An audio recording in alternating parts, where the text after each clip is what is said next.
Hello everyone and welcome to another weekly live stream where I will be talking about all of the books that I read for this week. Manga, that's all that I was able to read this week, aside from one light novel.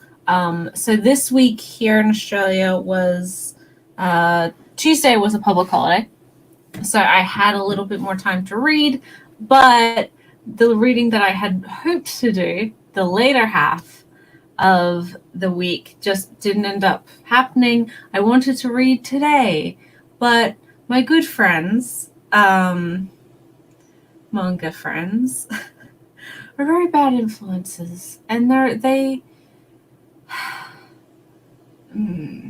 let's just say I spent far too long on a Discord call this morning, afternoon, and evening.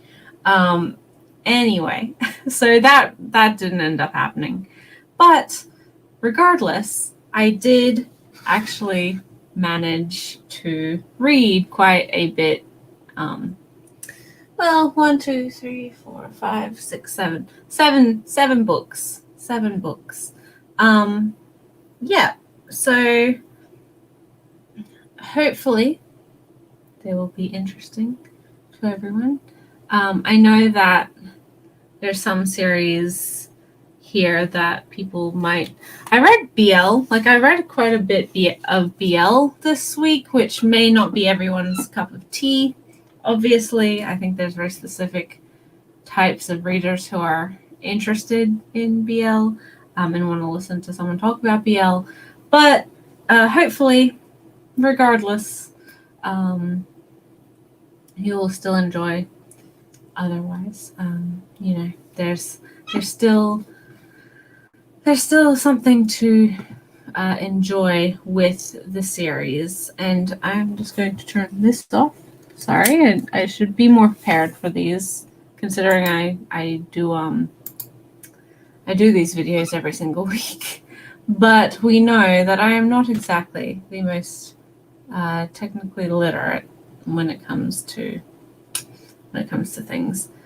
But yes, so the first manga that I read this week was volume 29 of Black Butler by Anna Toboso.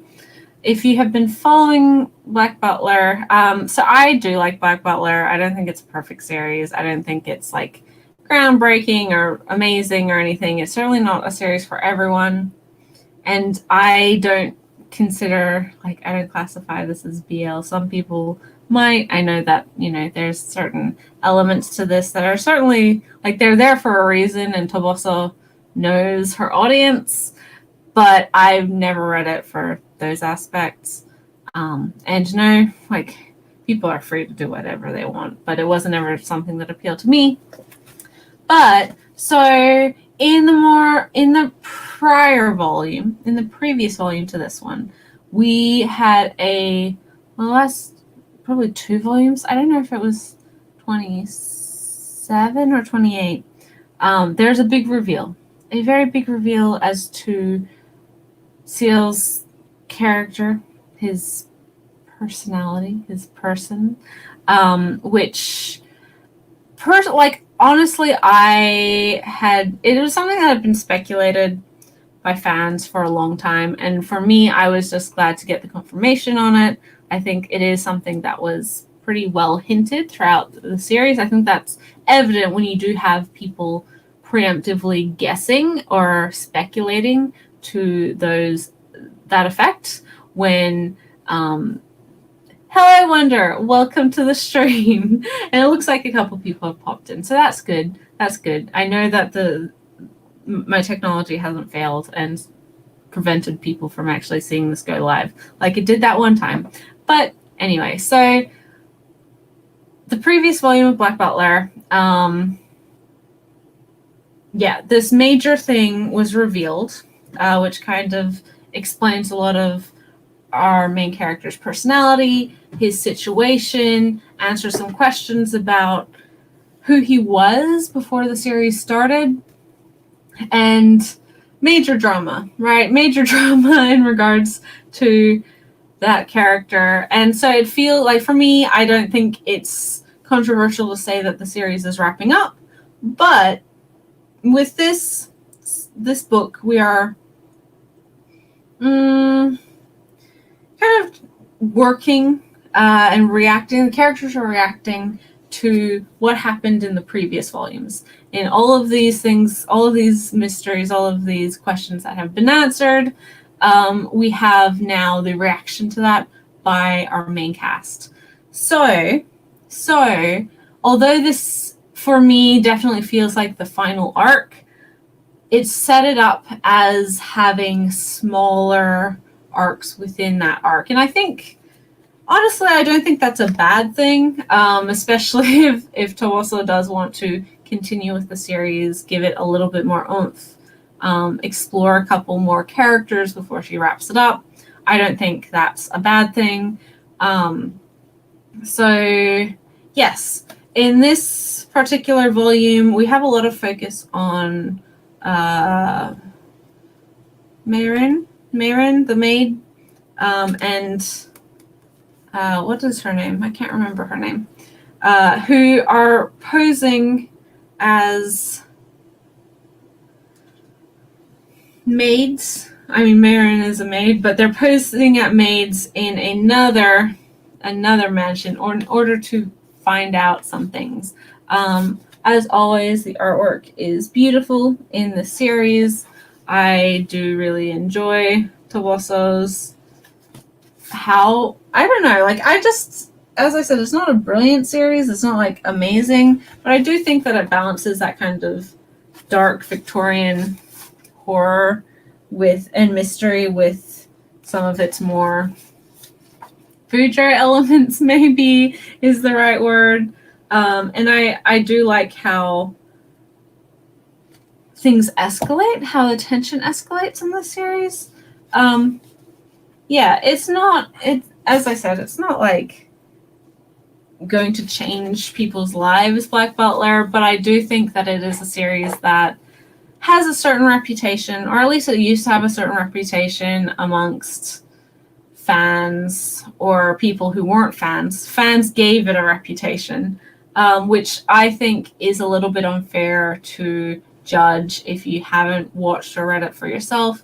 As I said, obviously there's elements in this series that are purposefully in there. Toboso is not an idiot. She knows her audience. But I think you can also read them without like engaging with that and without like acting like that's the whole reason that the story exists. Yeah, I do like how the series continues to go and to change and to develop. I think that there's been a lot of twists throughout Black Butler that have not necessarily been that surprising, but they've been very effective. And for me, I don't think that anything's ever going to be wholly original. I don't think, but I also don't think that it's a bad thing, or proof of bad writing if something is, like, you can guess what's going to happen. If you can kind of know where the story is going. I don't think it's bad to be predictable. It's more so the execution on it. And I would say majority of the time, the execution in the series is very good. And it has legitimately, like, positively surprised me over the course of the series. But this is also a series that's like, I don't know. I don't know how I'm going to feel after it's over, because it's just something that's always existed throughout my fandom-y days, throughout my existence as a anime and manga fan. So it'll be odd. It'll be odd to see it go, but again, I think if a story can come to its natural conclusion, that's also a really good thing. And who knows how it's going to end. Might be a mess, but it's an interesting mess. It's always been a little bit of a mess, but it's always been an interesting mess, if nothing else. Yeah, so Black Butler, volume 29. I think 30 is out in Japan already. I don't know, 30, 31. Who knows how long it's going to be. I really did think it was probably going to wrap up by volumes like around this amount, but the way that this book opens the new arc or has structured the story does give credence to think that this could keep going. The series could keep going for at least a little while yet. Next, okay, so I don't know how many people were in the stream at the beginning. I think I'll save these for last, just because yeah, I think that's a smart idea. So I mentioned in the stream, hello Rin, welcome to the live stream. I just finished talking about the volume 29 of Black Butler, and I'm going to restructure. I'm just going to talk about the quote-unquote general manga, normal manga that I read this week first, and then I'm going to end with the BL manga and light novels that I read, because I know some people aren't that interested in, but if you are, stick around, and hopefully, might be interesting for you. But if you're not, if you're not a BL fan, then that's totally fine. You can feel free to go on your way. Hello, how are you? 365-801 or Yowie. Welcome to the stream. I know you would be interested. So there's quite a bit to talk about. So yeah, stay tuned. But so the next thing I'm going to be talking about is the most recent volume of the shoujo. I really love it. And that is Snow White with the Red Hair, volume 11. Yeah, I love this series a whole bunch.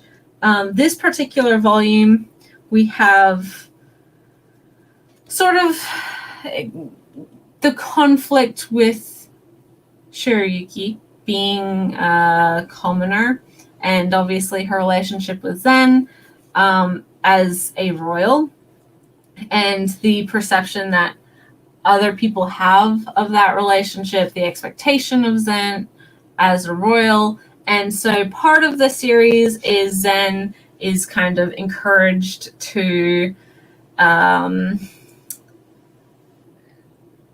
associate. Okay, Wonder, you should definitely, if you enjoy the anime, definitely check out the manga. It's 20-something volumes currently ongoing in Japanese, so it's longer, but it is one that, like, I wouldn't compare it to Yona, obviously, in theming. I'm sure if you're watching the show, you have a fairly good idea of how the story is. And if for those who aren't familiar with Snow White with the Red Hair, it is about a young woman, like 18, 19 years old, who has bright red hair. Obviously, you can see on the cover here. Who wants to become a herbalist, wants to help people, but in her home kingdom, because of her bright red hair, she's caught the eye of the prince there. And he kind of demands for her to come to the palace and join him and whatever. And she's like, no way, and runs away. She cuts off her hair, leaves it there.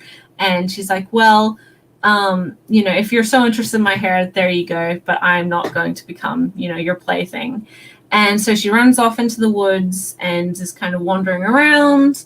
And when she's in there, she runs into a small group of people and helps them out of a situation they kind of get. She helps them and they help her. And she hits it off with sort of the leader of their group. There's 3 people who she discovers is the prince of the neighboring kingdom, Prince Zen, and their friendship very quickly turns into they hit it off pretty quickly, right? And so he hears her story about how she's on the run, sort of trying to avoid this situation with the prince in her kingdom, and so he invites her to stay in his country, and then furthermore invites her to the palace, and in an attempt to allow her to try to become a court herbalist. So he wants, or in order to help her follow her dream of being a herbalist, he offers this opportunity, and it's it's something where she can learn and still do what she wants to do, but also may still have the freedom to see this boy that she likes. And yada yada yada, right? It's tale as old as time. And I really, really like this series just in general because I think that the main couple has a real, all of the characters, but the main couple has a really wonderful chemistry, and they're very complimentary. Hello, Zach. Welcome to the stream. Shiryuki, catnip for princess. Yes, this is not exactly wrong. Like, you're not wrong. The thing is, Shiryuki is a very likable person. And yes, she's striking initially, but when people get to know her, they learn, or they discover who she is and all these very important things to her, and they respect her as more than just an object. And obviously that's a good thing, you want that. But I really like the relationship between Zen and Shiryuki because they are very supportive of each other. They have a lot of communication and compromise. Well, not compromise, but they figure things out together, and they collaborate, and they try to. There's been a lot of issues, not with their relationship, but with other people disapproving, or just political issues that has nothing to do with the relationship. And together, they're able to work together, as well as with Zen's personal guard, Kiki and Mitsuhide, who are great characters as well. And then also Obi, who is this character here, who is part of, he later becomes part of Zen's guard, but he is specifically assigned as Shiryuki's bodyguard. And I'm just going to throw it out there, but if you're into OT3s, if you like thruples, then this series doesn't not ship Shiryuki, Obi, and Zen. But if that's something you're interested in, yes, exactly. OT3 thruples, if you're into it, because it's not just like, oh, two boys are in love with this one girl. There's a pretty reciprocated care and investment on all three of them, with all of them, right? I post screen caps. I'm like, man, this is pretty not just a het series. I'm just going to put that out there.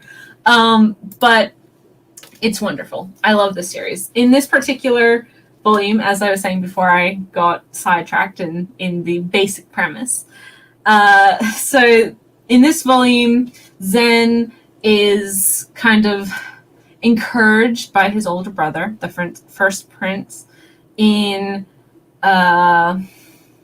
entertaining or meeting with some of the proposed marriage matches for Zen, which obviously he doesn't have an interest in. He's not, like, he has a girl who he's in love with, and he doesn't want to meet all of these other neighboring princesses and duchesses and whatever else, the more politically proper match for him.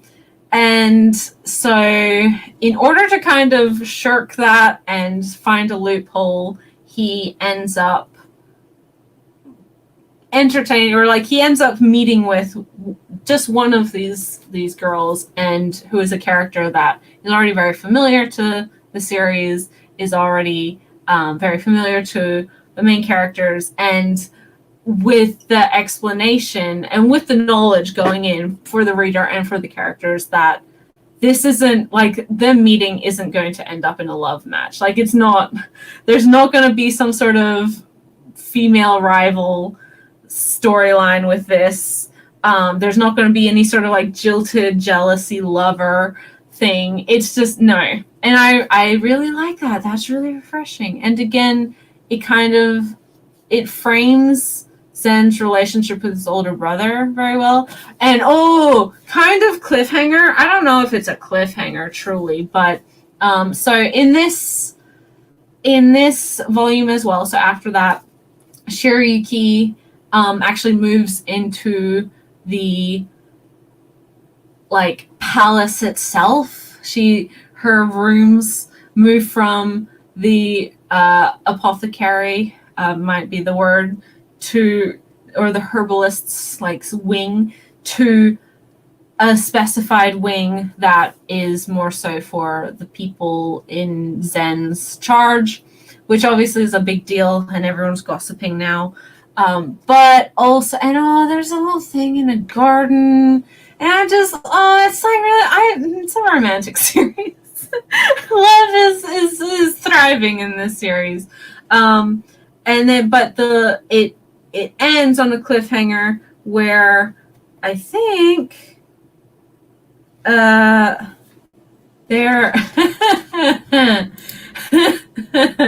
I mean, he's a handsome prince. They're all handsome princes, let's be real. But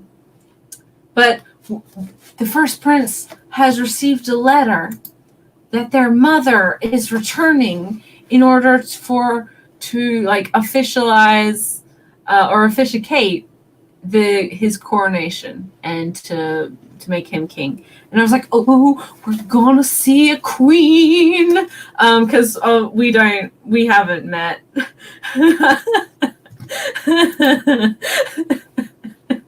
We haven't met any of Zen's family aside from his older brother, and I don't know if his father's dead, but his mother has just implied that she's alive, so she's coming back, and it'll be interesting to see how that relationship works. But yeah, I mean, I like the art in this. I think it's very pretty.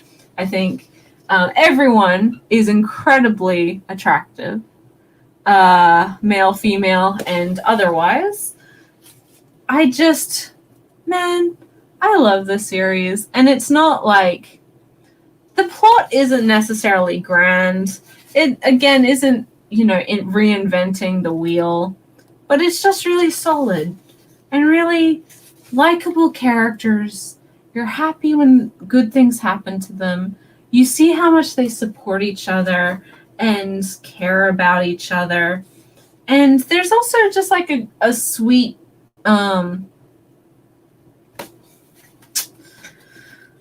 normalcy to it. It does take time to kind of breathe between more stressful, more eventful arcs, as it were. But yeah, it's a great series, and I highly recommend the manga if you have not yet read it. It's fun, and I always I'm pretty sure these come out every second month, and I'm still like, I need the next volume. I always go to check my local comic store because they have the volume before Amazon or the bookstores do here. I don't know what magic they do to get books early, but it means that I spend a lot of money with them, especially in regards to this series and a couple others.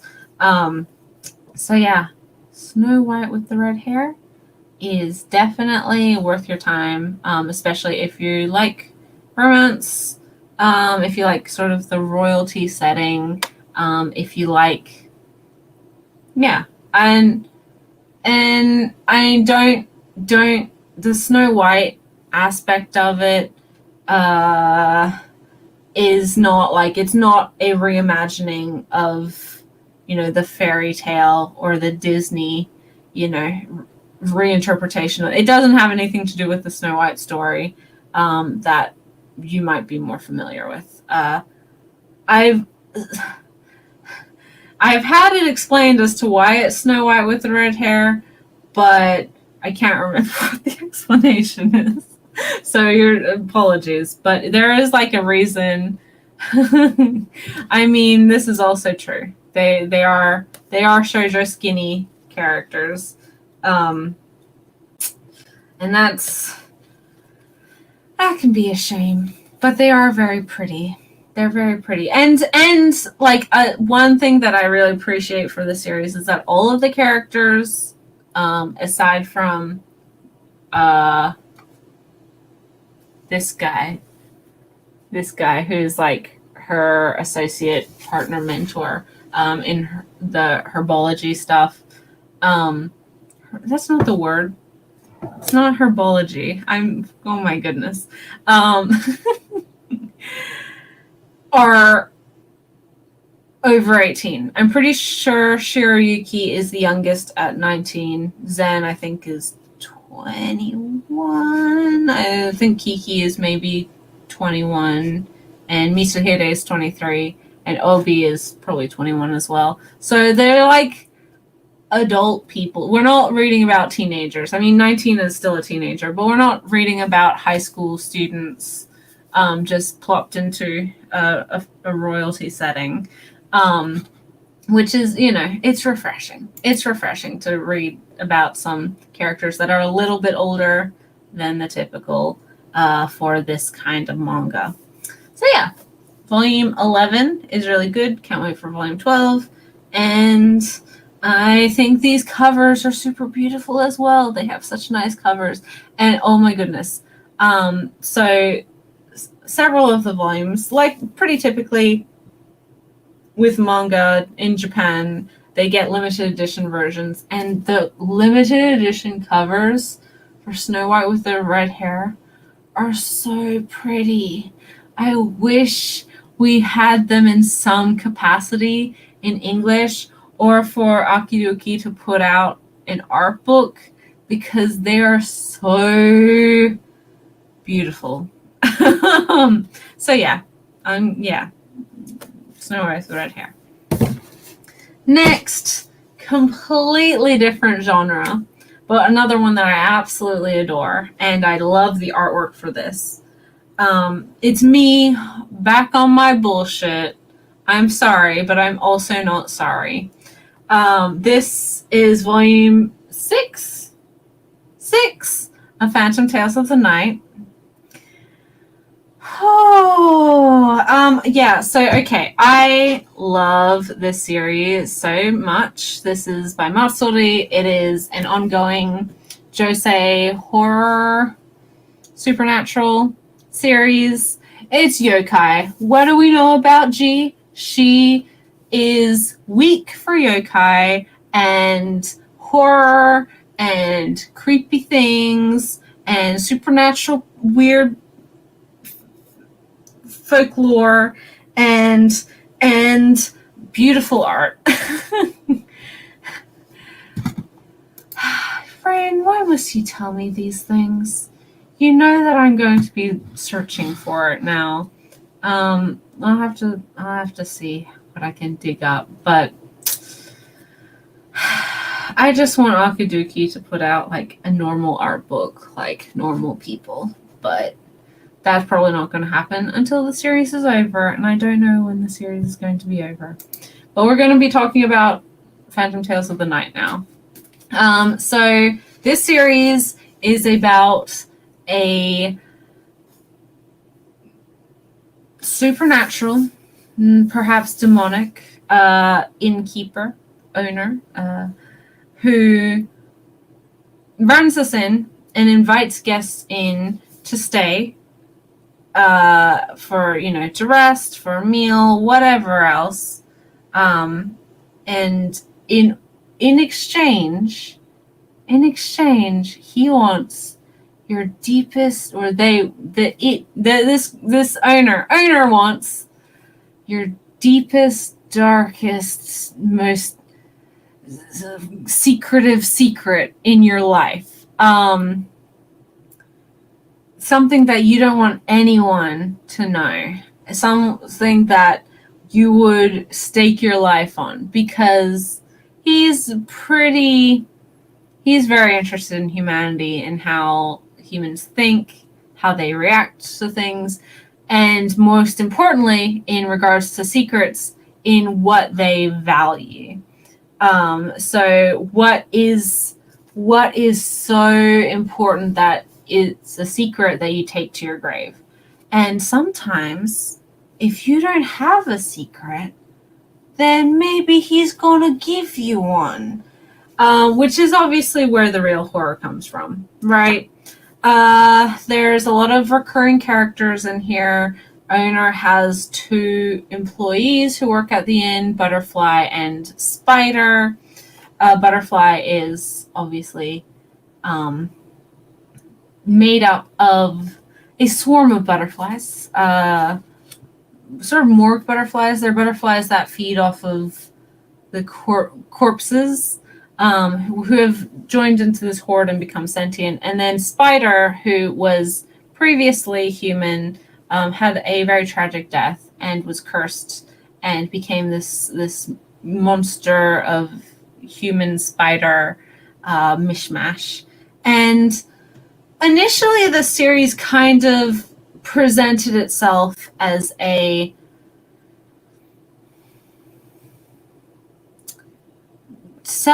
chapter by chapter, almost monster of the week, episodic series.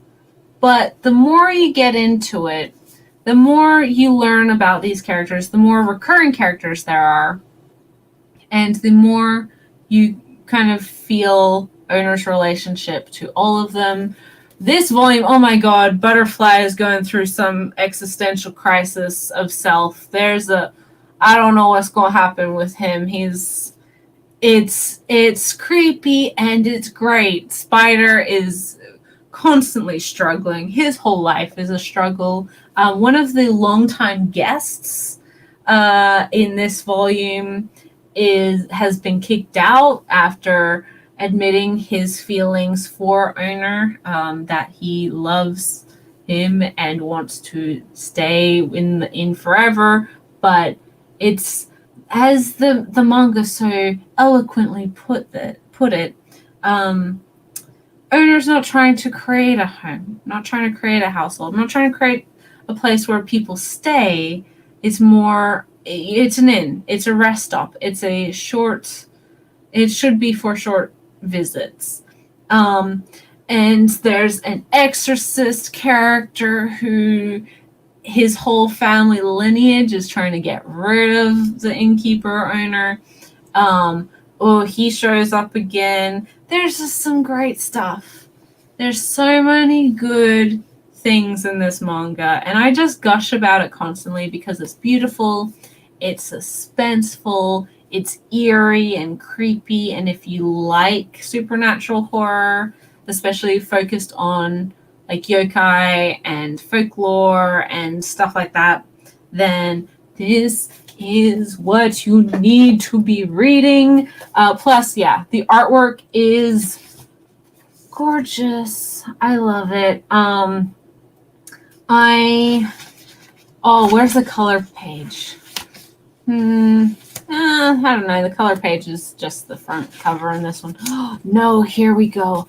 Oh, look how beautiful it is. I love it. This series also has a real strong,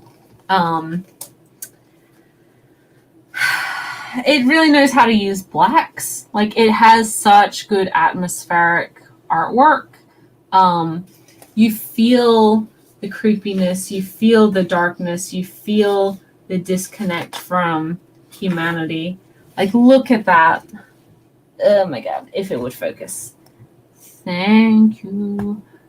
So there's Owner with Butterfly and all of the skulls. And it's just, I love it so much. And there's a lot of really interesting things in how people interact. And that's, again, sort of what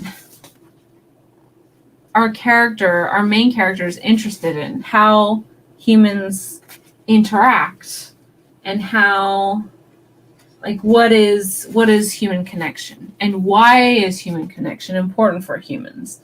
It's just, I love, what part of the reason I love yokai series is because there's an element of the unnatural. There's something in the series that is so beyond human understanding and human morality.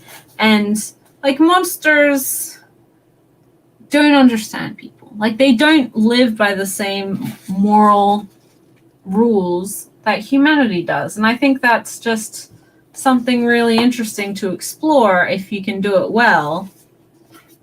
And Owner in this volume, it becomes more explicit that they just take whatever form they want. There's no real gender to them. They're a creepy monster that will, prior would eat people. Now they just want secrets. They're more interested in secrets.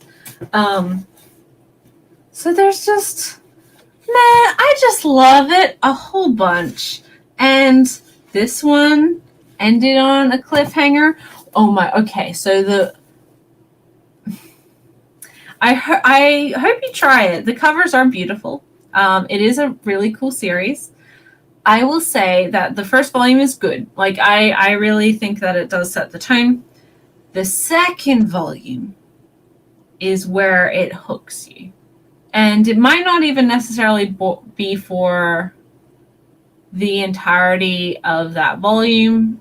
More so, there's the last chapter in the second volume. Oh my God. It's messed up and it's amazing. And I just went, yikes, I understand why this character does not like that character. It's superb. It's amazing at what it does. Yeah. So I think that there's an element, and I agree, like the disconnect from humanity makes yokai stories more human in a way, but it also kind of immediately contrasts with our understanding of society, right? And so it makes it more, I just feel like there's a real art to creating a character that's so beyond human understanding, so disconnected from what we see as the moral code that we live by, and still making them likable or still making them compelling or interesting, without just kind of feeling like there's something that you would never be able to understand. I think there's great art in creating a character that you're invested in, that obviously doesn't have anything in similarity to you. But Zach, in relation to your question, or to answer that question, we know that I am a yokai fangirl, right? Yokai manga are my manga. Supernatural manga are my manga. I and my good friend Ray from Whimsical Pictures, we did an entire podcast episode on yokai manga. It's a pretty early episode in the run, but you can listen to it there if you're interested in it. The one yokai series I would definitely recommend, aside from this one, this is horror. This is like a suspense mystery horror, slice of life, bittersweet / heartwarming slice of life yokai manga, and one of my favorite series of all time, and is what got me into yokai manga, is Natsume's Book of Friends. Phenomenal series. If you don't want to read the manga, I highly, highly, highly recommend the anime. All 6 seasons are streaming on Crunchyroll. It is amazing. I love it. It's one of those series that will like make you cry, but then warm your heart at the same time. Natsume is I love it. I love it. A series that isn't like, it's not yokai focused, it's kami focused or gods focused, right? Noragami. Love the series, and I love the depiction of the gods. Again, how they look human and they act human, but they also don't have the pressures of humanity, and they don't necessarily subscribe to human morality. I think that's a really well done depiction of that. Plus, it's got like cool action and a lot of great characters. It's a really fun shonen series. Yonko Sensei is my spirit animal as well.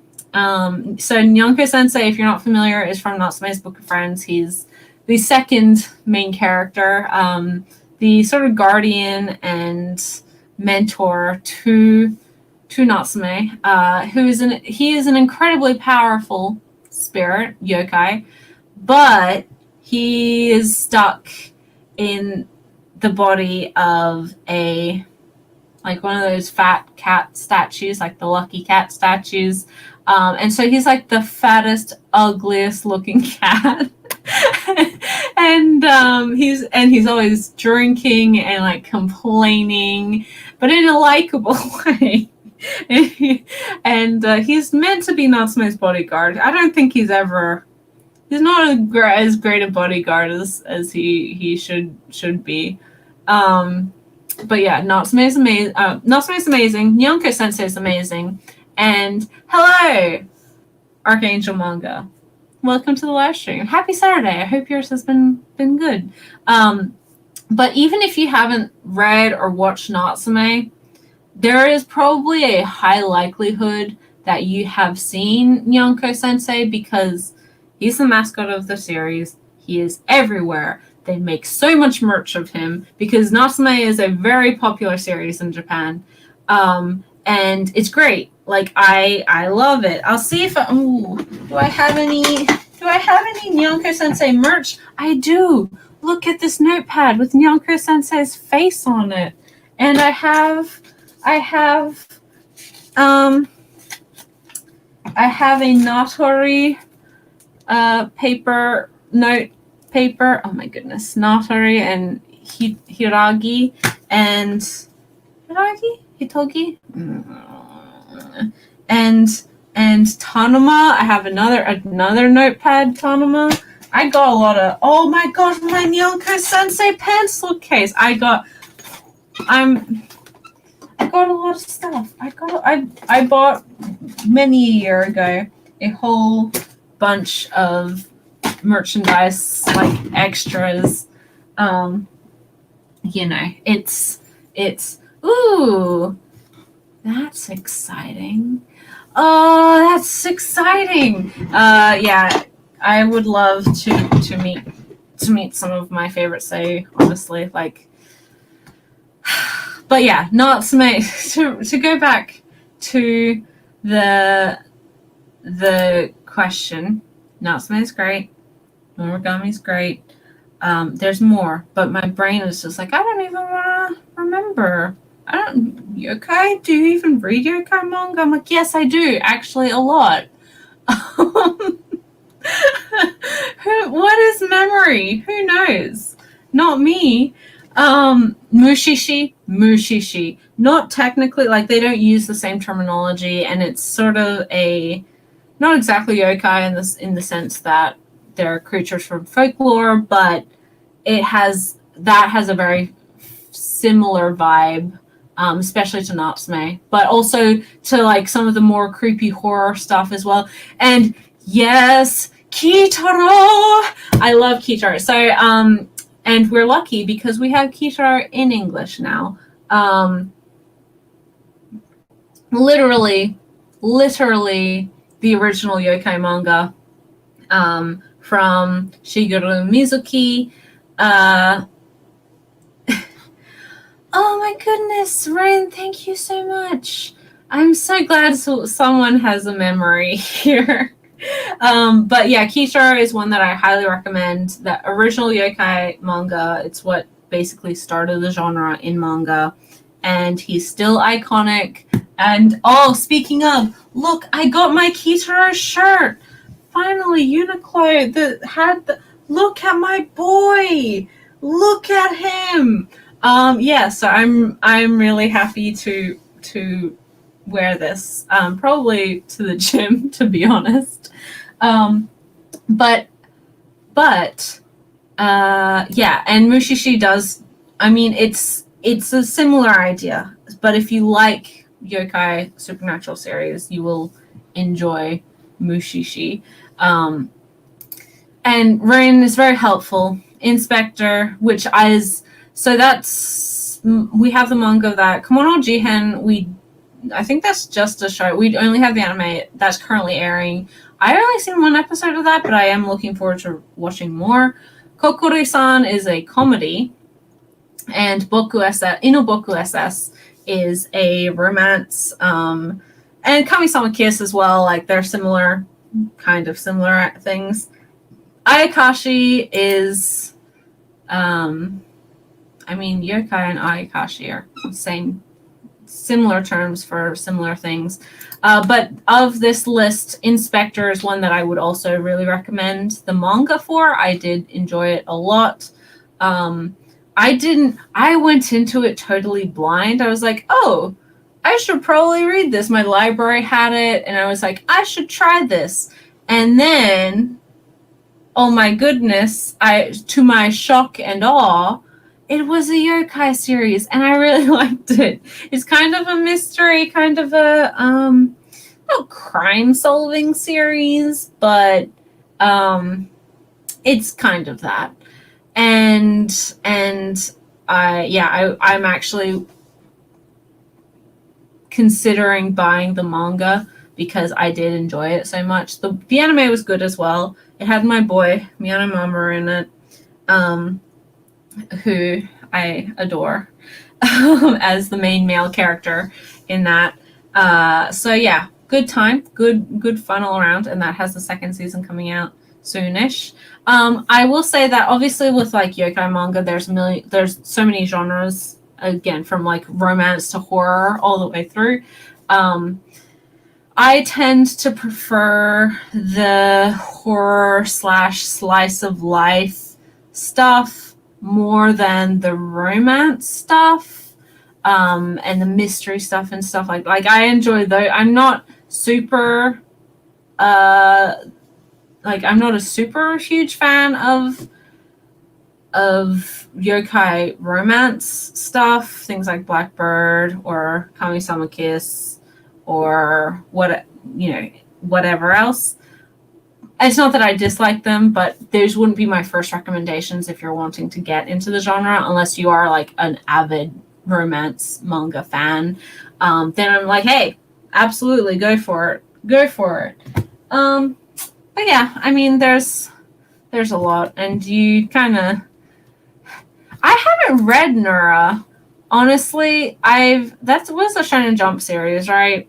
I've kind of wanted to read it for a while. I just never got around to it, but I should. Like, I have my Jump subscription, and I'm not using it for anything else.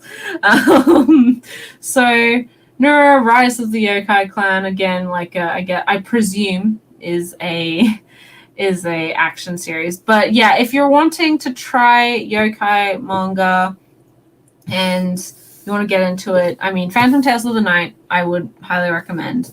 Natsume, very different series genre, but also recommend. Kitaro, very much recommend. Inspector, and Mushishi, and there's more, of course. There's like a million more, but I can't even use my brain.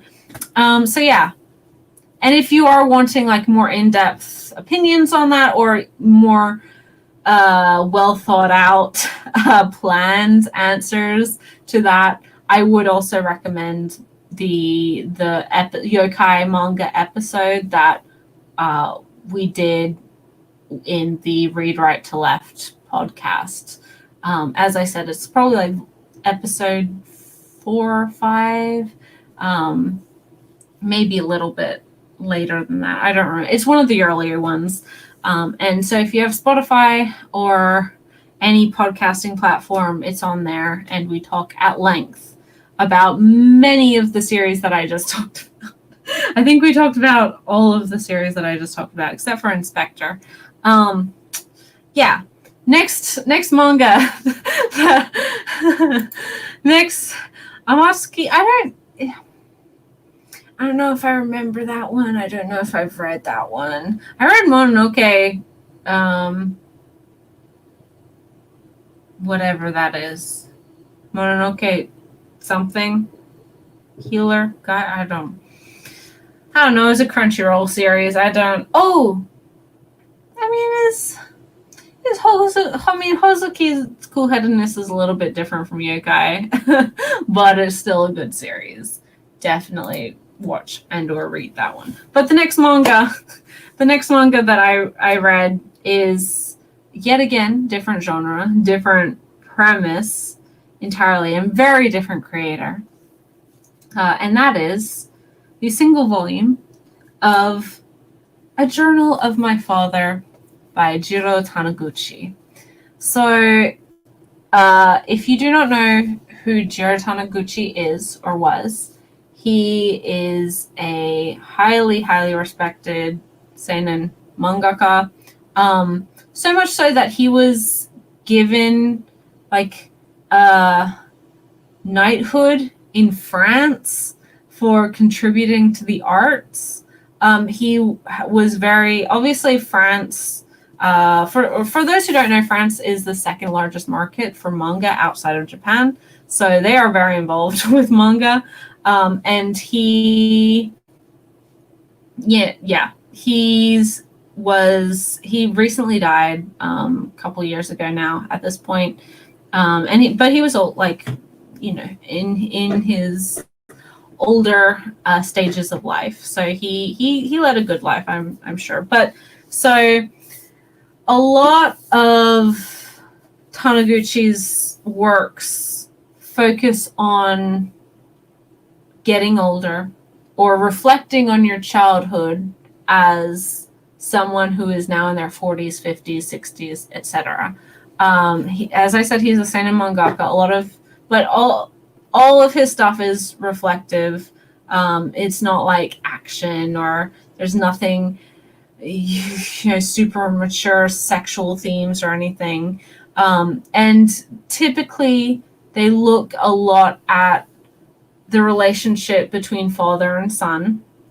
So obviously, like, A Journal of My Father follows this character here when he's older, obviously. It's reflecting on his childhood.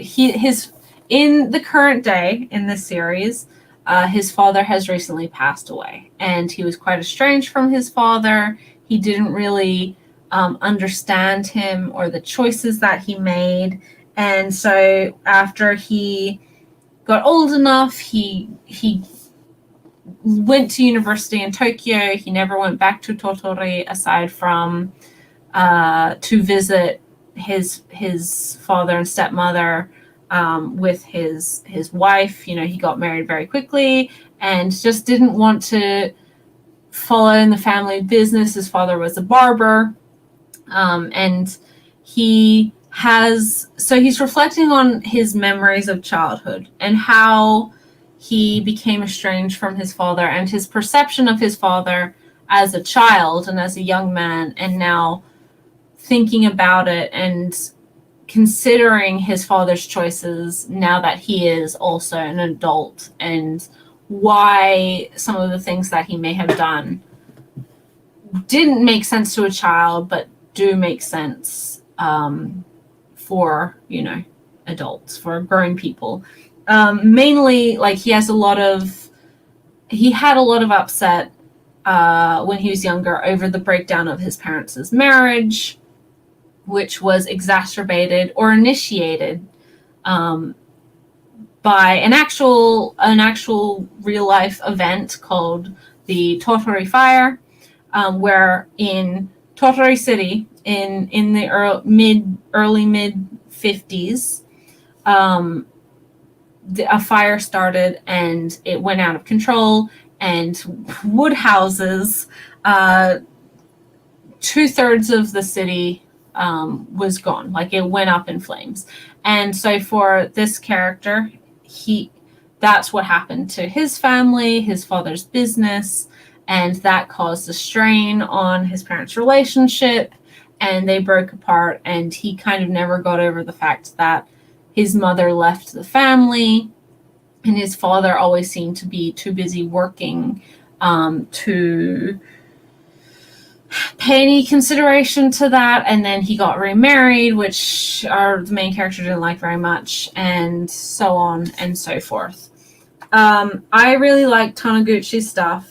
but it's not exactly like, this is something that I feel like your father or your grandfather may get more value out of. I think it's emblematic of a period of time when a lot of change was happening. Obviously, for a lot of people in post-war Japan, boomers, because Japan was so involved in the war and had to so completely recover from the war. There's a lot of that in Taniguchi's works. One of his other main series and one of his other main books is A Distant Neighborhood, which has a similar idea where a character in his 50s goes to revisit his hometown, and whilst he's there, he actually time travels to his 15-year-old self, which is just before his father kind of abandons the family. And so now he's able to kind of experience his father's mentality and where his father was mentally in that, to make that decision that he was never able to kind of comprehend when he was a child, right? And it's not, obviously, like, abandoning a family is not a good thing, but in that series, like, his father was a soldier. Like, he had a lot of trauma, he had a lot of just mental health issues that were never addressed. And in this book, it talks, well, a lot of it is about emotional distance, the way that major incidents can and do impact your life, but also the breakdown of family after the war, and the breakdown of how people interacted. I don't know. And then, of course, as I said, a reflection on your past, reflection of your childhood once you are an adult. And sometimes the guilt that comes with that, sometimes the regrets that come with that, and sometimes the enlightenment that comes with that. Taniguchi isn't for everyone, but his works are immensely wonderful. It is wonderful that we've gotten so much of his work in English. All of his stuff is put out by Fanfare Ponentmon, which is a Spanish publisher. But they also do English language releases. I own this, The Walking Man, and of course, A Distant Neighborhood. I used to own A Zoo in Winter. I no longer do. Oh, I also own Guardians of the Louvre, and I'm hoping to get Venice, which is his art book / travelogue / comic about Venice. He has a very European sensibility, which again is very much in line with he wrote a lot of comics about Europe because he was very involved in the European and more specifically the French comic industry, which is again why he got knighted in France for his contributions to comics. But this and the other two books that I have, most specifically, A Walking Man, well, maybe not A Walking Man, but A Distant Neighborhood, those two are very much Japanese. Like, they're Japanese stories, first and foremost. They are very of the Japanese social reaction and cultural reaction to post-war Japan, and especially his hometown, Tottori, or his home prefecture, Tottori, which coincidentally, I don't think they're from the same town, but coincidentally is where Shigeru Mizuki is from, who is, I was talking about earlier, creator of Kitaro, and also is the same prefecture that my shameless fangirl favorite, Free, is set in. They're in a fake town based on a real town in Tottori. And Tottori, for those who don't know, is the least populous prefecture of Japan. So it's right on the coast, on the ocean. A lot of fishermen. They're famous for their sand dunes and their whirlpools, and not too much else aside from their amazing creators, I guess. I'd actually be really interested to go to Tottori. I think they also have pears or something. I know that the favorite food of the area is curry, Japanese curry. But that's some useless information you will never need to know. But I just find it kind of interesting, like, to see where creators come from and where they are inspired in their work, and whether or not they reference their hometowns and like what that means to them. So, beautiful book, heavy. Fanfare Ponenmon always do a great job with Taniguchi's work. I don't think any of the ones that I own are flipped. Some of his older Ponenmon books are flipped. Maybe, I don't think Walking Man is, and I don't think A Distant Neighborhood is. It might be. I can't quite remember, but this one isn't flipped. So yeah, it's a good book, but again, not like for everyone. I wouldn't recommend this wholeheartedly to all people. But if you are kind of into, this isn't Gekiga either, but if you're into this style of seinen, or if you have an older family member, typically male family member, who isn't totally against reading comics and foreign comics, then this might be a good series or a good book to get them, because I think it's relatable for a lot of people. That's the thing. I want to go to Tottori to see all of the Kitaro statues. I want to see all of them. Like, I just want to see all of the characters from Kitaro, because, for those who don't know, in Mizuki's hometown, they have bronze statues of his characters everywhere, all over the main street, but all through the town. And he created so many characters in Kitaro. He invented some yokai. Like, some yokai entered general folklore that he created. And if that's not influence, I don't know what is. And I'd love to go see them, honestly. But yes, so that's the last of my normal quote-unquote manga. If you're not wanting to hang around for the BL, feel free to leave. Thank you for tuning in. But if you do like BL, then stick around, because I got some stuff to talk about.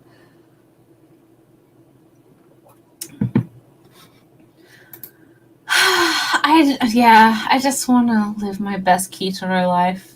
I'm thinking about getting is it Rovoltech figures? I just need a Kitaro figure in my life, and they make a lot of them because, again, he is super popular.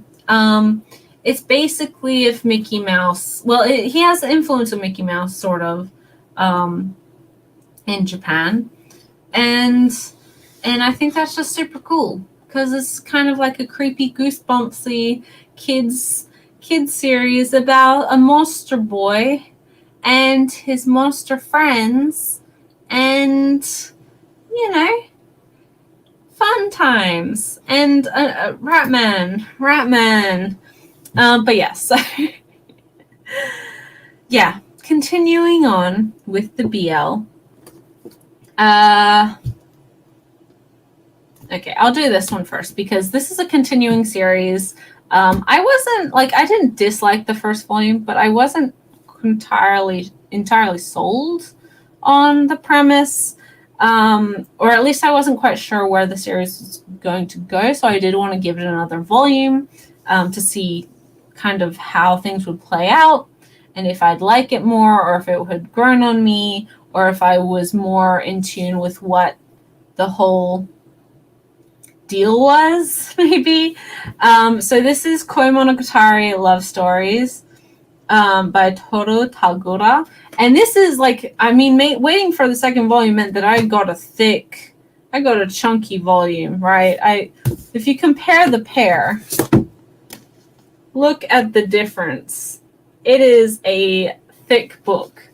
So this is the story of two high school boys, Yuichi, who's this guy, and Yamato, who are classmates. They have some friends in common, but they're not really friends with each other. And Yuichi discovers, kind of by accident, that Yamato is gay.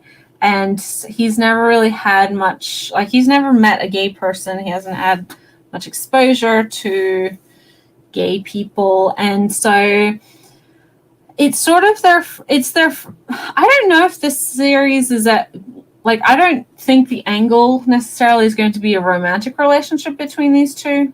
I think it's more so about, I mean, it's got love stories in the title. And I'm not going to say that they're not going to start a relationship, because I do think that Yuichi is now kind of questioning himself, because prior he never really questioned his sexuality, because I think a lot of people don't question their sexuality until they kind of are confronted with something that shakes their idea of heteronormativity or what is acceptable in society or whatever else. But so he becomes sort of one of the only people who knows the secret, because obviously Yamato is still in the closet. And he kind of, despite initially being quite, I don't know if it's put off is maybe the right word. He just doesn't,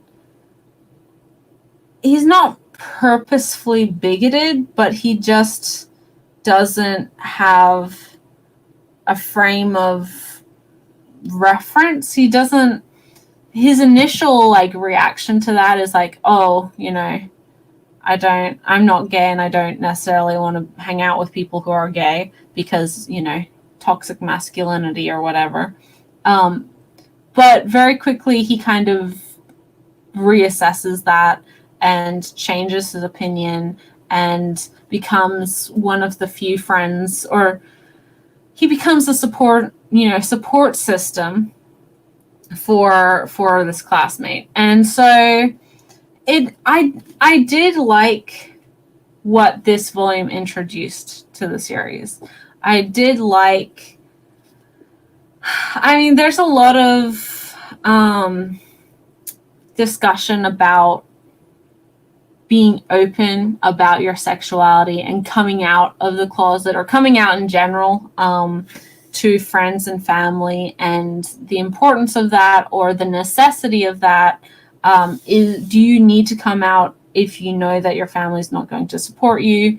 Do you need to, or is it fine to hide this part of yourself because you know that nothing good is going to come out of you being honest about it? And is it, especially for like a high school kid who's stuck at home and doesn't have, I think it's easier to have those conversations when you are outside of your parents' influence, when you've already established yourself, if you know, started your life without living under your family's roof. I think, at least in that case, if you get disowned, then you know you're not at the behest of your family, right? But I do think there was quite some nuance with that. I did really enjoy how certain things played out. I mean, they were uncomfortable. They weren't like fun, but I do think that they were done very well. I think that all of the characters are pretty realistic and likable. And even though, like, for me, and this isn't, I wouldn't call this like bragging or anything, but I was very fortunate in that I never grew up with, like, I have a gay family member. And so from literally the age of 1 or 2, my mother, because it's her brother, so I have a gay uncle, right?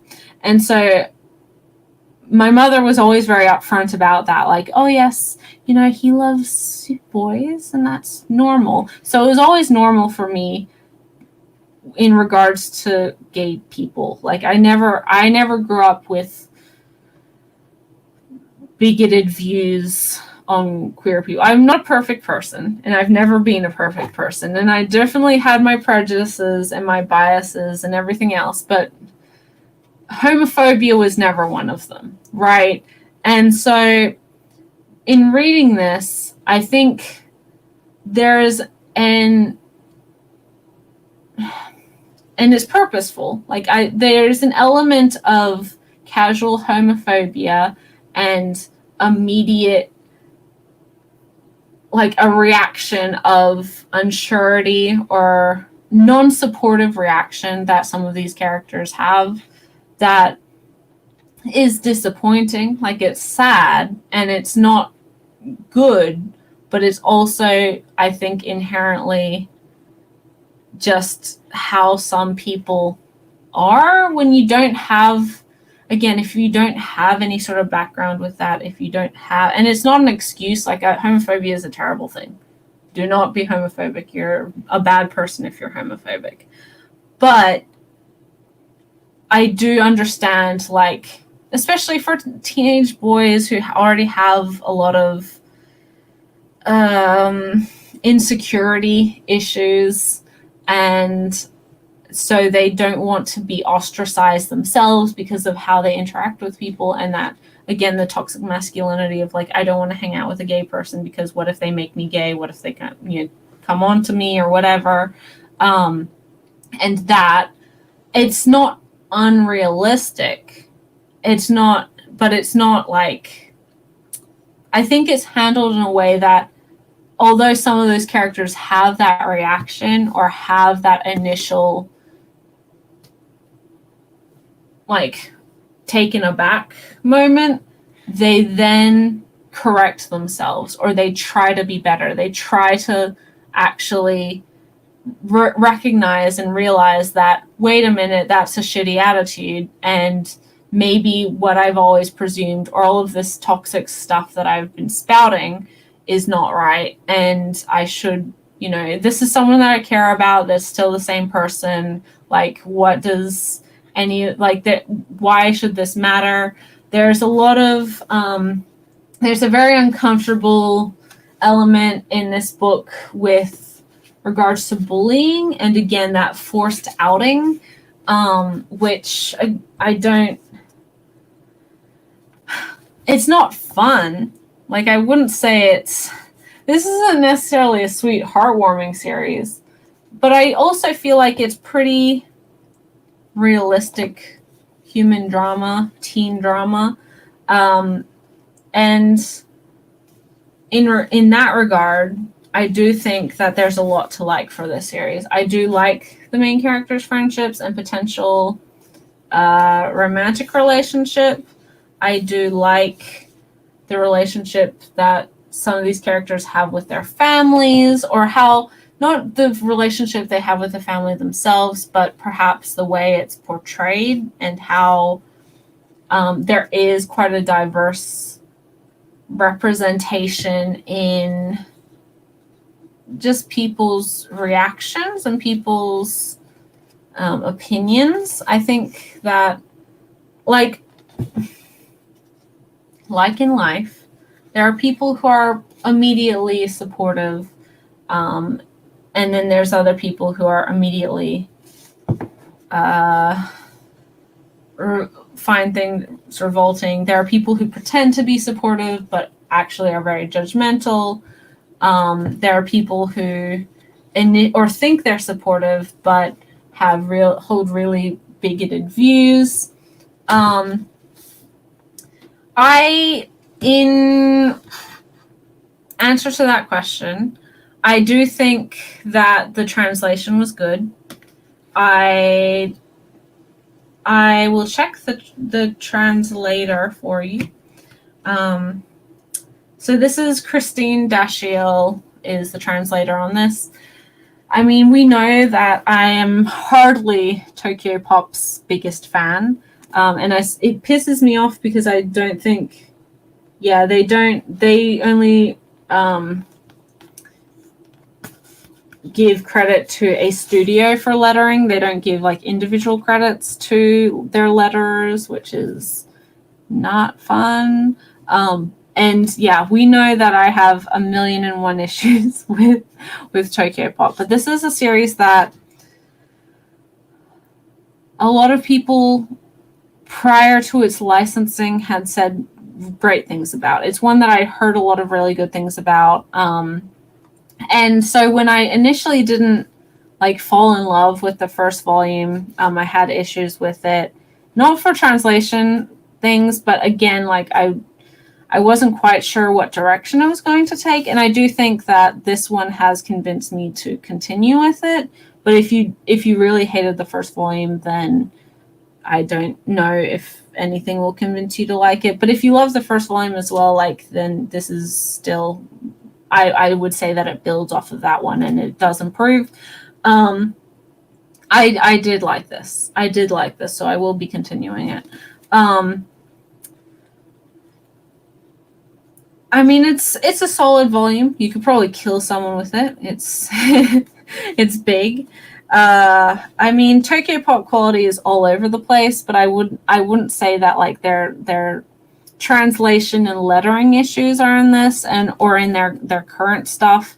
They do seem to be putting the money towards having quality compared to the end of their lifespan last time they were in manga. But again, the moral conundrum with supporting Tokyo Pop is the thing. Yeah, and I mean this is a pricey volume. Well, I mean, pricey for me. It was like $23, I think. It's $14.99 in US dollars, which is like, it's money. It's certainly like more expensive than a lot of stuff, but it's also not like compared to this, which is like $40, and there's also beautiful quality. For like a standard trade paperback, that's maybe high, but again, it is super chunky and you get a lot of pages. I don't know exactly how many pages are in this one, but I'd say it's probably close to 300. It's a big book, and so if you're wanting to try it, I feel like this is maybe on one of the manga not streaming services, but like one of the manga services that we have, maybe Manga Go. No, Manga Mo. That's what it is. Manga Mo. Maybe. I don't actually know. You might want to borrow it from a library just to check it out. But I did like this one. If you had major problems with some of the stuff, then you take BL in general. I think you gotta take everything as it comes. You gotta read what's enjoyable for you, because there's a lot of toxic stuff out of there, and it doesn't have any like of the yaoi toxic tropes in there. It's not like rape is love and all of this stuff. It has some heteronormative rhetoric, but I think that's more so teenagers parroting social norms that they've never examined before or critically had to think about, rather than something the series is like, yes, men have roles and women have roles and gay men are basically the women. Like, it's not that, right? It does talk about things that I think for teens are, and how they interact with sexuality and personality and persona in ways that aren't necessarily comfortable, but I don't think are inherently flawed or make this a bad book or an inaccurate book or an ungenuine book. So yeah, I did like this one, even though it did make me uncomfortable or like upset, worried. Worried is maybe the right word. It made me worried for the characters, which is good because I care about the characters, if nothing else.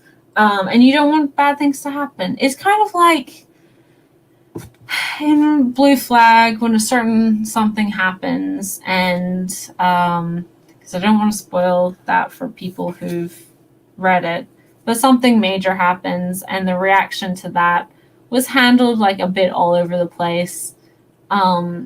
It had similar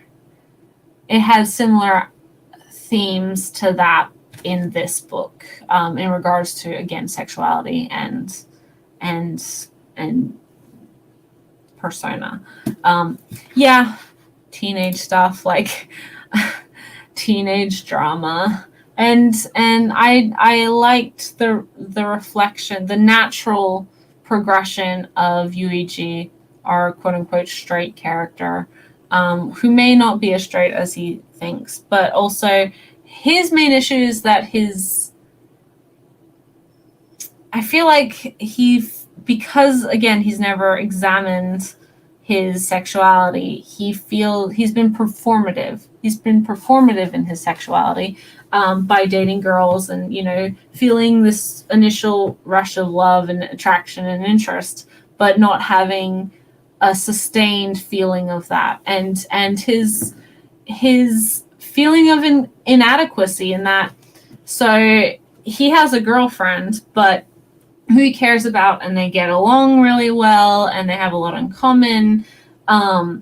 But over the course of the series, he kind of recognizes that the spark that he felt, the emotions that he felt at first were easy, but now he has to kind of think about how to care about the relationship he has with her. And it's not because he dislikes her. And it's not because she did anything wrong. And it's not because he necessarily fell out of love with her. It's more so, was I really in love with her at all? Or was I in love with the idea of being in love with somebody and having someone interested in me? So yeah, I thought that was done really well as well. It's a solid one. Yeah. And also, like, nothing explicit in here. No, it's safe. It's safe to. I mean, it's got the. Oh no, it's good. Oh, Tokyo Pop. I give you so much shit about everything else, but you are literally the only publisher that puts like a 13 plus rating, not a 16 or 18 plus rating on their BL. And this is 13 plus because it has offensive language and bullying and adult themes. I mean, I don't know if the adult themes are like, oh, we talk about gay stuff, but like 7 Days got a 16 plus rating, and they got none of that. They don't even barely have a kiss in that series. I'm like, that's a bit oof. But this, bravo Tokyo Pop, giving like an actual proper rating to something and not just because it's gay. But in saying that this is not explicit whatsoever, the next thing that I read was very. So the other BL manga that I read this week was Volume 1 of Birds of Shangri-La by Ronmaru Zaria. Beautiful series. I will show you the back as well. This is our main character here. So if you don't, Zaria is, if nothing else, phenomenal.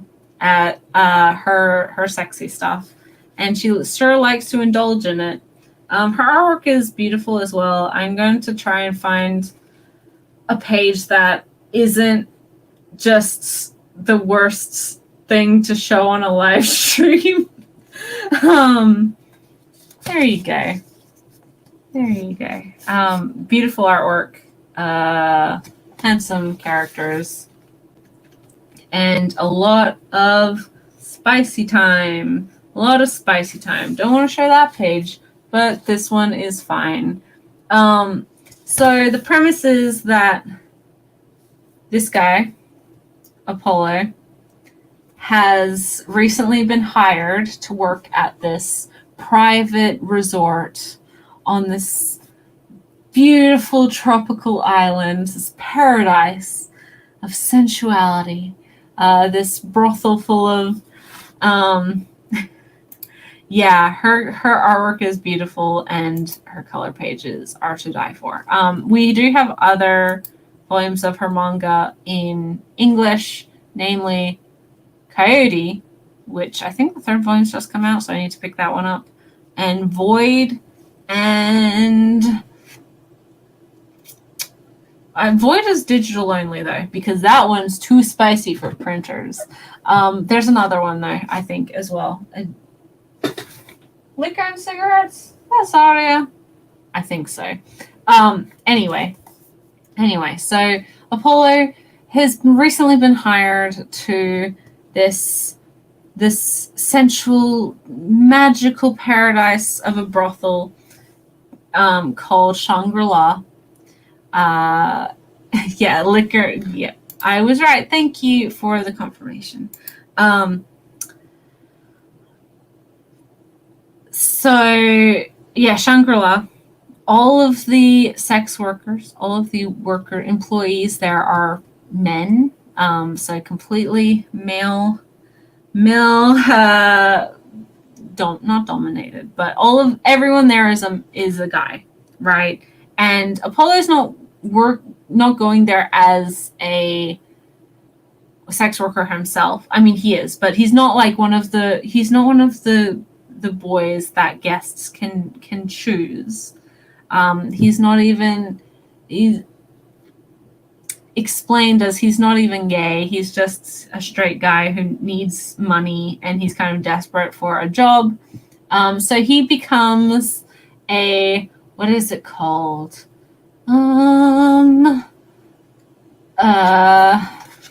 So basically his job is to prepare the certain, well, only one at this point, but as he has to prepare these prostitutes, for lack of a better word, for clients. So basically he just he helps them get in the mood and all ready, physically ready for the client. So there's rules in this brothel that these preppers can't give these prostitutes orgasms whilst they're preparing them. They can't penetrate them themselves, and you can't fall in love. Those are the 3 rules, not allowed to do. And for our main character, he's like, that's fine, because I'm not gay, and also I'm not totally on board. I don't really understand what I'm getting into, and I'm not necessarily that interested in that. But he was assigned to one of the workers there called Phi, and very popular. And maybe this job may be a little bit more complicated than Apollo was really expecting. Yeah, so I do like her stories. I think that she has a lot of diverse types of stories. Coyote has, I mean, obviously this is the paradise bubble of a brothel, right? And convoluted setup, but no matter what, her series, you're gonna see some very explicit sex scenes, and a lot of them. So if you if you need something that earns its explicit content warning, this and all of her other works. Coyote is werewolf, werewolf romance. So if you're into that, like, she's got you covered. And Liquor and Cigarette is like sweet kind of childhood friends to lovers.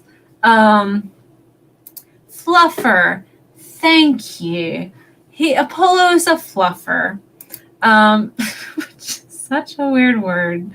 But yeah, so and then we learn like why he's come to this job, and like why he'd be so desperate to leave his previous situation.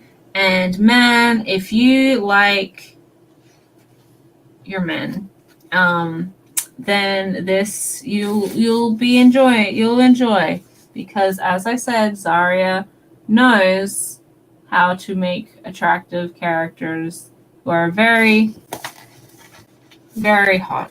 Let's just, yeah. Yeah. So yeah, this was good. I was highly anticipating it because I do like Zarya's stuff. I'm really happy that we're getting more of her stuff in English. This is a longer work, obviously ongoing. So I can't wait to read more. But this is maybe not one to take on public transport with you. Like, this is so fluffer. I hardly know her. This is one that you might want to keep for home time. No, it is not maybe good to be reading in between classes, or like on the bus or something, or at work during lunchtime, unless you're really willing to live on the wild side. Yeah. It's good. It's good. You know. And if you like, I don't know, like, it feels, and this isn't a slight against it, but it's, a lot of her stuff is very fan fiction-y, in where obviously kind of this isn't like a down-to-earth realistic first love story, or like realization, or like coming out story, or story of revelation of your sexuality, or anything grounded. It's like, oh, you want werewolf sex? Here you go. You want male prostitutes, and like 100 male prostitutes in this paradise island? Here you go. And you want to see banging just all the time? Treat yourself. Her stuff is amazingly good. But yeah, and again, that's not like, I don't mean fan fiction in a bad way. I just mean in a self-indulgent way, which is great. It's great. Do not shame those who enjoy it, because we all gotta have some joy in our life. And Birds of Shangri-La is very, very good. Also, the cover's really beautiful. I love this cover a lot. Even though it does have a naked man on it. So, yeah. Finally. Precisely. And then in saying that as well, it doesn't have any of the toxic tropes, again, that are very unceremoniously and unfairly attributed to BL. There's no rape. There's no like gross heteronormativity.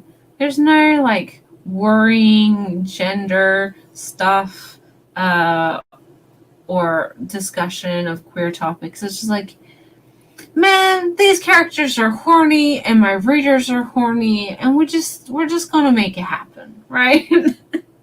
And you gotta appreciate the hustle, if nothing else.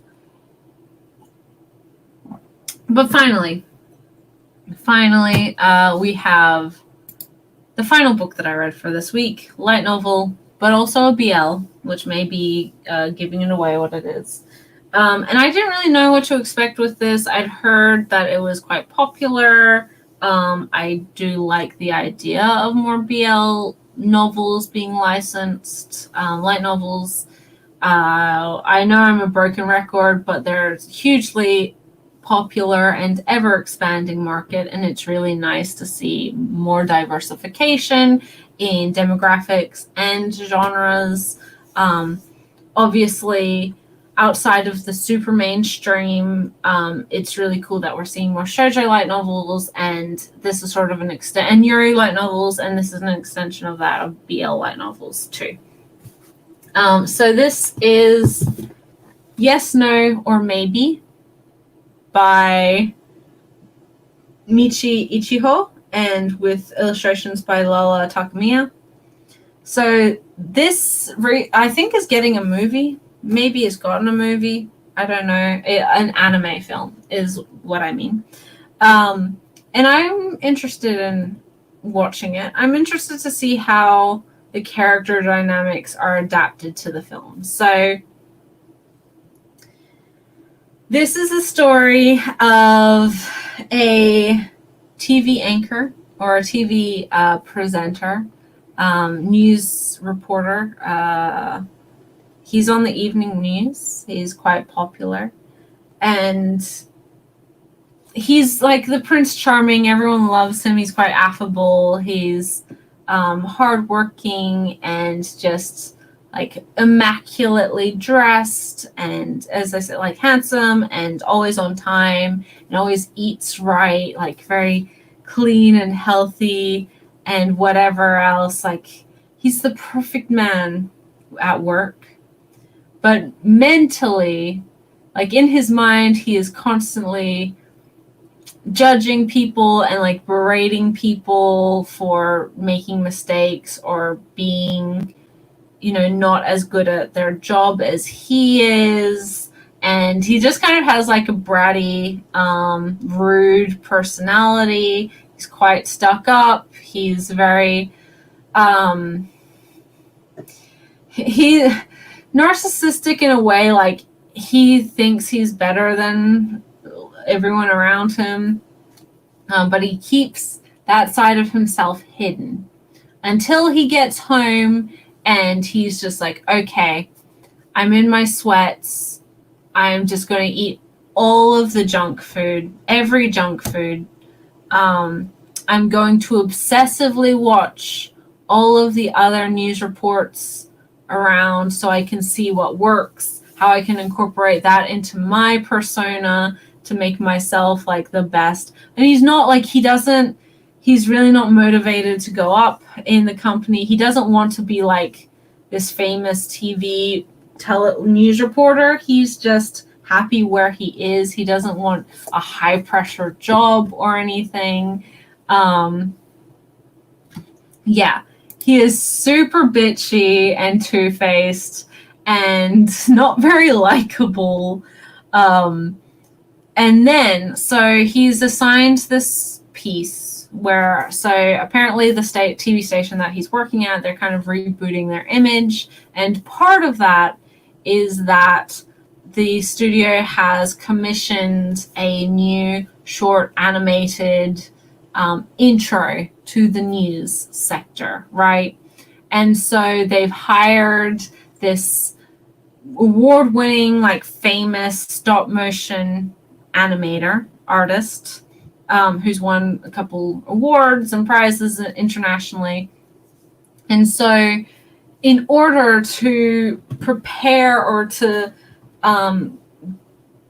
encourage interest and create content as well, and grow hype for this change, the studio asks Kay, our main character, to run a story, run a cut like a whole series of episodes where it introduces viewers to the person, the animator behind this new animated intro that they'll be doing.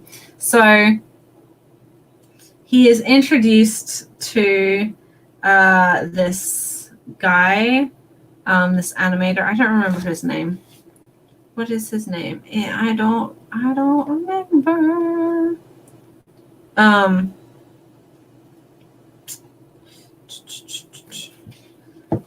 Suzuki. And so initially, like, they go over to his house, and Suzuki's like quite upset and grumpy and not really super into it. And he's kind of just going through the motions and not really engaging, but he sees that Kei, he does, like, something happens, like one of the assistant directors or something knocks over a bag, or and Kei's like, oh no, it's fine. And with his nice boy persona, he's like, oh no, it's just, don't worry about it, it's not even an issue, like, why, I'm not upset, blah blah. And we learn that Suzuki, like, immediately warms to that because he had previously had some or witnessed some other, like, presenters, news reporters be pretty shitty to the staff, the support staff. And so he's like, wow, this guy is actually super nice and like a good guy. Anyway, so Kei, yeah, when he gets home, he's like in his sweats. He goes to buy the worst food, chicken, like fried chicken or beef bowl, and his mother is like calling him like, you're just lying to the whole country because you got a really shitty personality, and I don't know how people don't know that you have a shitty personality. And so one day when he's walking home from buying his trash dinner, and he wears like these glasses and a face mask, and he wears this disguise so people don't know that he's this handsome TV reporter. He was trying to keep his two personas separate, but he accidentally runs into a cyclist who coincidentally is the stop motion animator that he met earlier that day. And so he doesn't even apologize or anything, and he kind of gets strong-armed into joining this animator, Suzuki, and repayment, because like, I'm doing this job and you need to help me because my wrist is injured and I can't do it without being able to use my hands. And so basically the premise is that this animator has met both sides of this TV reporter, news reporter, and he doesn't know that they're the same person for good reason, because this new Kei doesn't want him to know that it's the same person. And they become closer, and they don't necessarily get along, but they do get along. Like, they're fighting constantly or bitching at each other, but they grow closer, and eventually romance blossoms, and they start dating, and they become an item. And it's very well done for Kei, who is so two-faced, and he like still is two-faced by the end of the series or the end of the book, but you also recognize that even in his pursuit of maintaining this perfect persona, in becoming this perfect newscaster, he actually is a really hard worker who does value like how people are treated. And even when he's two-faced about the staff. He's always two-faced more so about the staff above him that have more control rather than like, the the poor interns who are like trying to get everyone coffee or like are working 20-hour days for $4 an hour. Like he's not he's like, oh my god, you're in his mind. He's like, oh my god, you made another mistake. But it's not necessarily because he thinks that they're inept, but more so it's like, God, like it's you did that, but it's not your fault, right? It's the shitty studio, and they're just the worst. And I did appreciate that. Like, hey, he's prickly, and yeah, he's bitchy and two-faced, but he's a likable bastard. If that makes sense.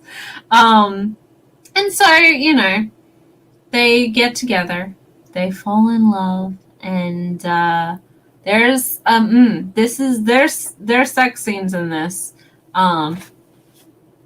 obviously written, but with illustrations to accompany. So be forewarned.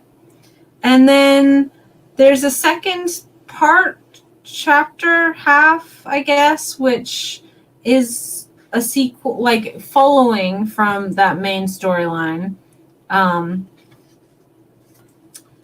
That's more so about, well, it's a direct sequel, right? And there's a bit of jealousy, there's a new rival, there's a whole bunch of drama, a whole bunch of relationship drama, and it's great. So yeah, art is pretty good. Like it's light novel art. It's nice. It's not, I don't know if it's bad or good. Like it's not obviously, as a novel, you don't get a huge amount of artwork with it. And I'm not going to show you any of the later ones because they are mostly sexy ones. But yeah, so I think this is like, I think readers may be annoyed at Kay, because he's not exactly the most likable guy, especially when you first are introduced to him, but he's fun to read. And their relationship, you have to like the relationship dynamic of a couple who are like constantly at each other's throats, but they still care about each other. Like, when you really get down to it, yeah, all I ever do is argue with you, but you know that I'm in fucking love with you and you're crazy for me and we wouldn't survive with anyone else. Like, and I think that, like, obviously some people love that dynamic, some people hate it, and that is what this dynamic is. And also Kay's very much a tsundere as well, like super sun. So yeah, fair warning. That's the sort of story you're getting with this one. Yeah, there's 3 books in this. I didn't realize that there was more than 1 book for this, so I was actually surprised after I finished it. I was like, oh, apparently there's more. I presume they've been licensed along with this. But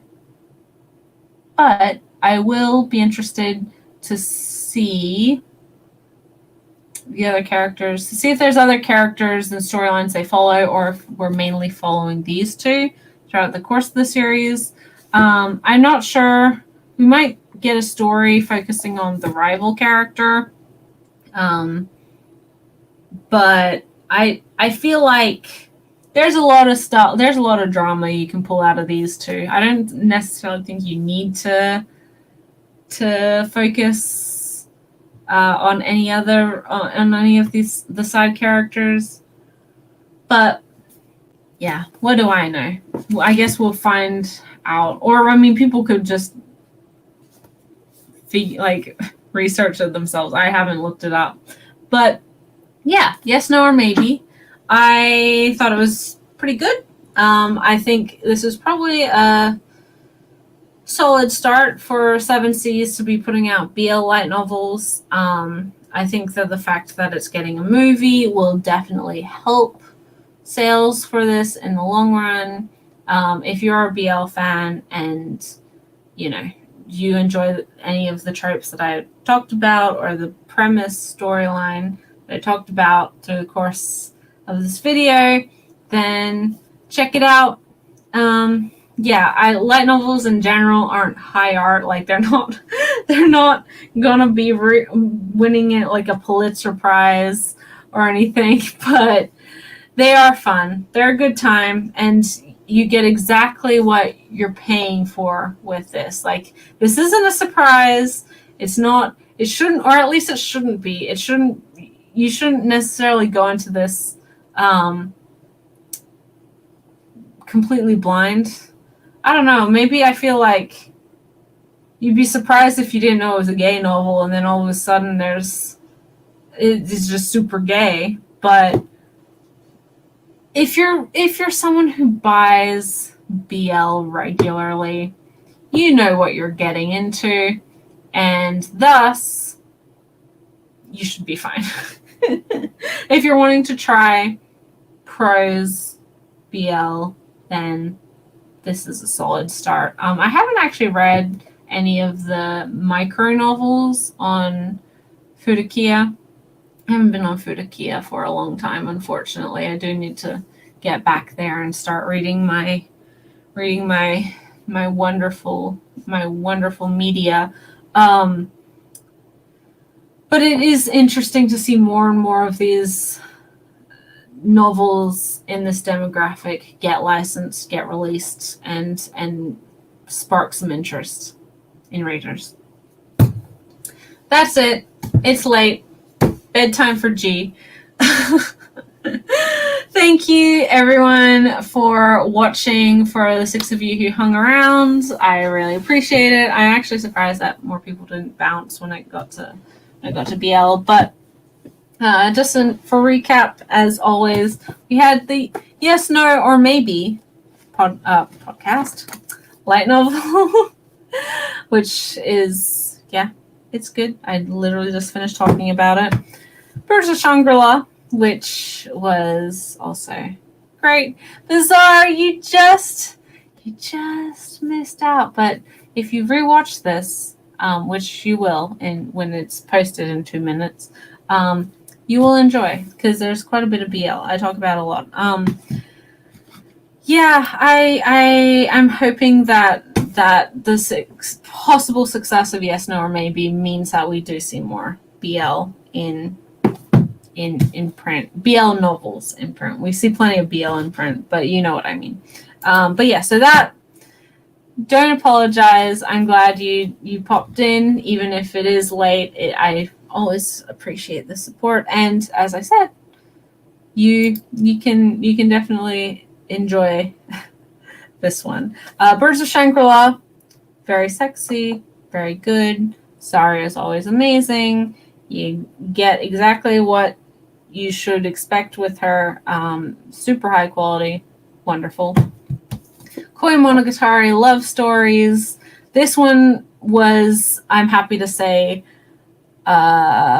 convinced me to continue the series. I did like it, and I did want to read more from it. I thought that certain elements that they did in this was better than the first volume, and I'm interested to see where it goes from here. A journal of my father, self-reflective, and just one of those kind of an atypical manga series, not necessarily something that the general manga fan will enjoy, but is masterfully done by a master of his craft, and is worth reading if you like sort of memoir-esque styles of stories. Snow White with the Red Hair, I just love and adore, and makes me feel warm and fuzzy inside, and like love is still real and alive in the year 2021. and funny as well, like super funny. Phantom Tales of the Night. My favorite. I'm so biased because it is literally everything that I ever love and adore in manga. This manga was written for me, and we know this. But yeah, incredible volume. Can't wait for the next one.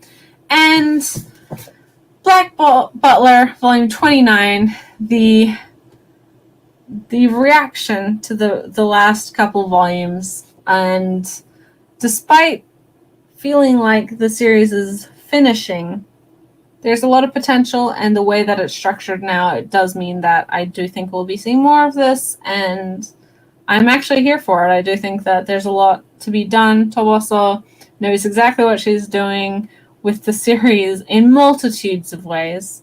And it's not a series for everyone, but I do think that it is worth trying. Don't let the bad reputation of fans scare you off of it if it does sound like something that you may be interested in. That's it. That's everything. And it is almost midnight, so I am going to go to sleep. Thank you guys so much for watching. I always appreciate you folks who do pop in. Even if it's not on a regular basis, I mean, we're all busy. We all have lives. I understand that it can also be kind of an awkward time. It's almost too awkward for me, let's be real. But I do really appreciate everyone who does take the time to hang around. As always, this is my Twitter handle. If you're wanting to follow me on Twitter, feel free to do so. I tweet a lot about manga and other nerdy pursuits. Follow the podcast that I co-host with my good friend Ray from Whimsical Pictures. This month's episode is a little bit late, but should be going up tomorrow, and that is a spotlight episode on Land of the Lustrous. And we also had a wonderful guest, so be sure to tune in on that. And you can follow that on literally every podcasting platform, whatever you use. If you are interested in manga and discussion about manga and the themes and creators and characters that make them so interesting and so, important to a lot of people, then check it out. And I think that's it. I think that's all I have to plug.